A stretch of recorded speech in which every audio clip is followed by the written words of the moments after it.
একদিন মাটির ভেতরে হবে ঘর, ও মন আমার বাঁধ কেন দালান ঘর।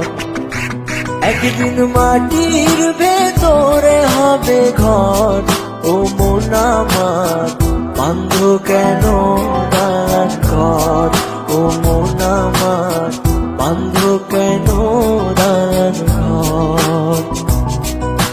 দুনিয়াতে এসে আমরা অনেক মন্দ কাজ করছি, এখন শুধু বসে বসে আমরা টাইম পাস করছি।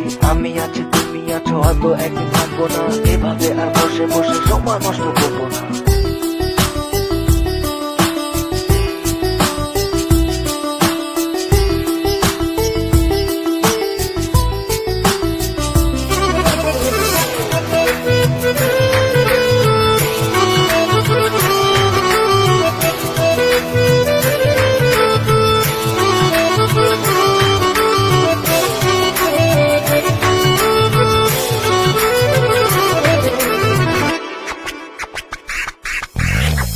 প্রাণ পাখি উড়ে যাবে এ দেহ পিঞ্জর ছেড়ে, মাটির দেহ থাকবে পড়ে শূন্য মাটির উপরে।